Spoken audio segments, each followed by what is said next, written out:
Hello friends, Shashi Agrawal channel के अंदर मैं doctor Shashi Agrawal welcome you all.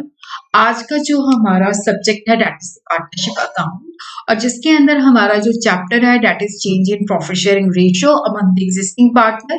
तो यहाँ पे हम देखते हैं कि जब फर्म का रिकॉन्स्टिट्यूशन होता है, जब एग्जिस्टिंग पार्टनर के अंदर प्रॉफिट शेयरिंग रेशियो चेंज होता है, तो उस वक्त बैलेंस शीट के अंदर जो reserve accumulated profit and losses होते हैं तो उनकी हम ट्रीटमेंट किस तरह से करते हैं। इन्वेस्टमेंट फ्लक्चुएशन रिजर्व के बारे में मैं अलग से डिटेल के अंदर वीडियो डाल चुकी हूँ, तो वो लिंक जो है I will be sharing in the description box, तो इस वीडियो के साथ भी उसको अटैच कर दूंगी। और अगर आपको मेरा ये एफर्ट सही लगता है तो डू लाइक माय वीडियो, इसको शेयर कीजिए, कमेंट कीजिए, लाइक कीजिए और मेरे चैनल शशि अग्रवाल को सब्सक्राइब कीजिए।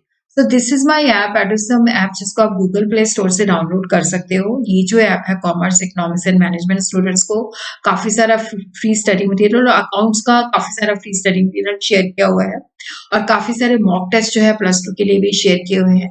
तो आप इस ऐप को डाउनलोड कर सकते हो गूगल प्ले स्टोर से। तो सबसे पहले हम देखते हैं accounting treatment of reserve accumulated profit and losses.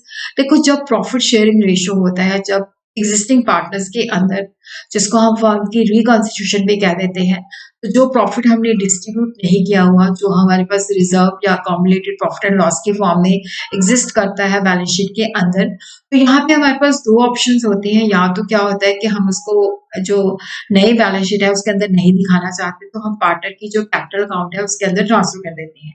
अगर फ्लक्चुएटिंग अकाउंट है तो कैपिटल अकाउंट के अंदर, अगर फिक्स्ड है तो उसके करंट अकाउंट के अंदर। और अगर जो है हम उसको क्लोज नहीं करना चाहते और बैलेंस शीट के अंदर भी दिखाना चाहते हैं, तो वहां पे हम एडजस्टमेंट एंट्री करते हैं। तो जब हम ट्रांसफर करते हैं, जब हम क्लोज करते हैं, तो ये ओल्ड प्रॉफिट शेयरिंग रेशियो के अंदर जो है ट्रांसफर कराता है।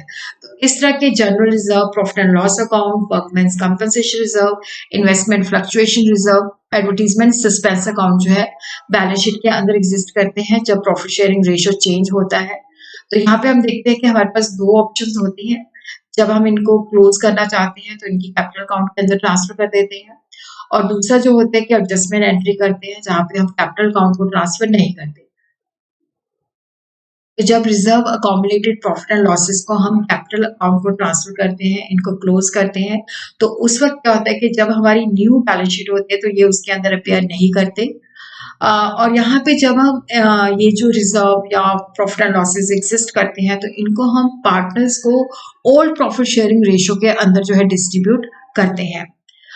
तो इसकी जो एंट्री होती है कि जब हम इनको क्लोज करते हैं, तो जो भी हमारे पास जैसे प्रॉफिट एंड लॉस का बैलेंस पड़ा हुआ, क्रेडिट जनरल रिजर्व हमारे पास पड़ी हुई है, वर्कमैन कंपनसेशन रिजर्व पड़ा हुआ है, इसके अगेंस्ट कोई लाइबिलिटी नहीं है, इन्वेस्टमेंट फ्लक्चुएशन रिजर्व पड़ा हुआ है, तो इन सबको हम डेबिट कर देते हैं और पार्टनर के कैपिटल या करंट अकाउंट को हम क्रेडिट कर देते हैं। और वहां पे ये सारी चीजें जो है शेयर होती है ओल्ड रेशियो के अंदर, ओल्ड जो प्रॉफिट शेयरिंग रेशियो होता है।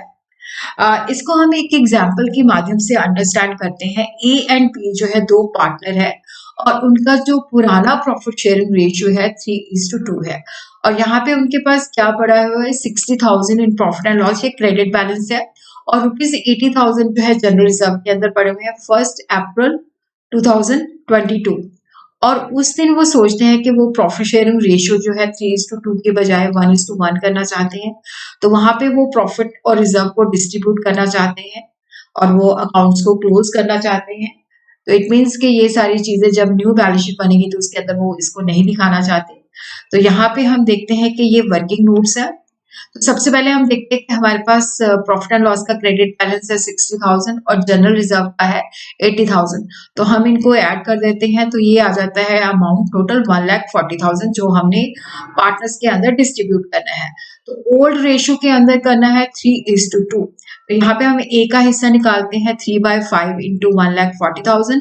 तो 5 को हम 1,40,000 को 5 से डिवाइड कर देते हैं, तो ये आ जाता है 28,000। 28,000 इंटू 3 84,000। उसी तरह हम बी का शेयर निकाल लेते हैं 2/5 इंटू 1,40,000। तो ये आ जाता है 56,000। तो यहाँ पे हमने जो रिजर्व था और प्रॉफिट एंड लॉस का क्रेडिट बैलेंस था उसको हमने ओल्ड प्रॉफिट शेयरिंग रेशियो के अंदर जो दोनों पार्टनर्स है उसके अंदर डिस्ट्रीब्यूट किया है। तो अब हम इसको इस तरह से जर्नल एंट्रीज पास करेंगे। प्रॉफिट एंड लॉस को डेबिट कर दिया, जनरल रिजर्व को डेबिट कर दिया। इसके आगे अगेन हमने लिखना है डेबिट। तो प्रॉफिट एंड लॉस का 60,000, जनरल रिजर्व का 80,000, टू एज कैपिटल अकाउंट 84,000, बीज कैपिटल अकाउंट 56,000। तो यहाँ पे हमने लिख दिया कि बीइंग प्रॉफिट एंड लॉस और जनरल रिजर्व जो है that is distributed in old profit sharing ratio on the reconstitution of the firm. तो ये हमारी जो है जब हम उसको क्लोज करना चाहते हैं और बैलेंस शीट के अंदर इनको नहीं दिखाना चाहते। सेकंड जो है जब हम अकाउंट्स को जो है ट्रांसफर नहीं करते, क्लोज नहीं करते, बैलेंस शीट के अंदर इन सारी चीजों को दिखाना चाहते हैं, तो यहाँ पे हम एडजस्टमेंट एंट्री जो है करते हैं। इसका जो रीजन है कि ये जो रिजर्व और प्रॉफिट्स है, वैसे तो पार्टनर्स को ये ओल्ड रेशो के अंदर इंटाइटल्ड है, पर जब रेशो चेंज हो जाता है तो डेफिनेटली क्योंकि ये बैलेंस शीट के अंदर एग्जिस्ट करेंगे तो वो न्यू रेशो के अंदर शेयर करेंगे। तो यहाँ पे जो गेनिंग पार्टनर है वो सेक्रीफाइसिंग जो पार्टनर है उसको यहाँ पे वो कंपनसेट करता है। यहाँ पे हम देखते हैं, देखो यहाँ पे क्या है कि अगर रिजर्व है और प्रॉफिट एंड लॉस का क्रेडिट बैलेंस है, तो यहाँ पे हम निकाल लेते हैं कि गेनिंग जो पार्टनर है उसने कितना गेन किया है, तो यहाँ पे उसको हम डेबिट करते हैं। और जो सेक्रीफाइसिंग पार्टनर होता है जिसका हिस्सा पहले से कम हो गया है, तो उसको हम क्या करते हैं यहाँ पे क्रेडिट करते हैं। और अगर हमारे पास लॉस है तो जो सेक्रीफाइसिंग पार्टनर है उसके कैपिटल या करंट अकाउंट को डेबिट करते हैं जो उसने सेक्रीफाइस किया है। और गेनिंग पार्टनर जो है उसको हम यहाँ पे जो है क्रेडिट करते हैं। तो ये आपने ध्यान रखना है कि अगर हमने प्रॉफिट क्रेडिट बैलेंस है, रिजर्व है, तो वहां पे गेनिंग पार्टनर को हम डेबिट करते हैं और सेक्रीफाइसिंग को हम जो है क्रेडिट करते हैं। पर जब लॉस होता है तो रिवर्स एंट्री हो जाती है, सेक्रीफाइसिंग पार्टनर को हम डेबिट करते हैं उसकी कैपिटल या करंट अकाउंट को।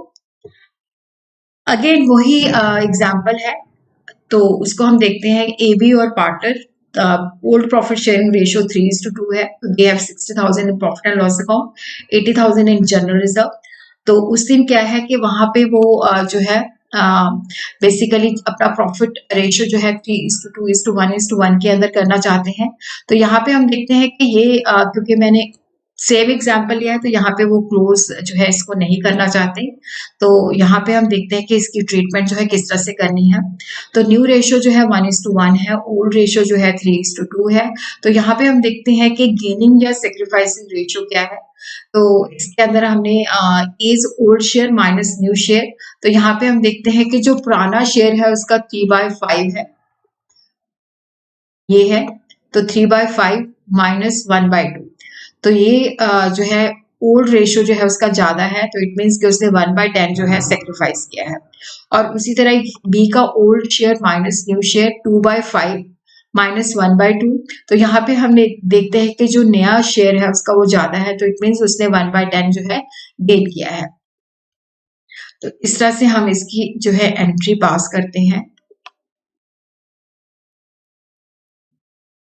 यहाँ पे हम देखते हैं कि प्रॉफिट एंड लॉस हमारे पास 60,000 है, जनरल रिजर्व 80,000 है, तो टोटल 1,40,000 है। तो एडजस्टमेंट एंट्री क्योंकि गेनिंग रेशियो जो है 1/10 है और सेक्रीफाइसिंग रेशियो 1/10 है, तो यहाँ पे हम देखते हैं कि जो 1,40,000 है उसका 1/10 आ जाता है 40,000। तो यहाँ पे जो गेनिंग पार्टनर है बी ने जो है गेन किया है, तो उसके कैपिटल अकाउंट को हम डेबिट कर देते हैं 40,000 के। और ए जो है सेक्रीफाइस किया है तो उसको हम क्रेडिट कर देते हैं, तो यहाँ पे वो आ जाता है 40,000। तो being adjustment and profit and loss account and general reserve. Again एक जो है क्वेश्चन आ चुका है सीबीएसई के एग्जाम के अंदर। तो एबीसी दे पार्टनर है, they are sharing profit and losses in the ratio 5:3:2।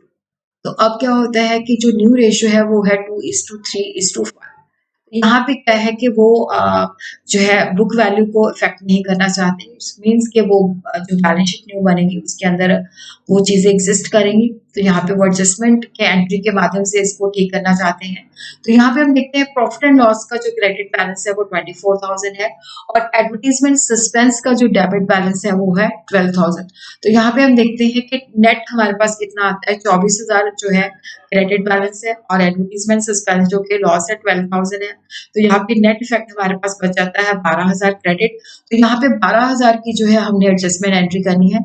Again यहाँ पे हम निकालते हैं गेनिंग एंड सेक्रीफाइसिंग रेशो। तो न्यू रेशो जो है 2:3:5 है, और जो पुराना रेशो है दैट इज 5:3:2। तो यहाँ पे अगेन हम निकालते हैं सेक्रीफाइसिंग और गेनिंग रेशो। ए का निकालते हैं old ratio minus new ratio, तो ये आ जाता है 5/10 माइनस 2/10। तो ये जो है ओल्ड रेशो ज्यादा है, मीन्स उसने सेक्रीफाइस किया है 3/10 से।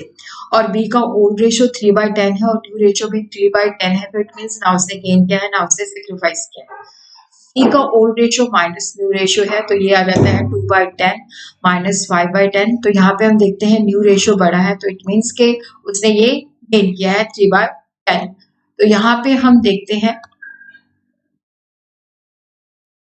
इस तरह का जो बेसिकली जो सी है उसने गेन किया है, तो सी का जो कैपिटल अकाउंट है उसको हम डेबिट करते हैं 3/10 इंटू 12,000, तो ये आ जाता है 3600।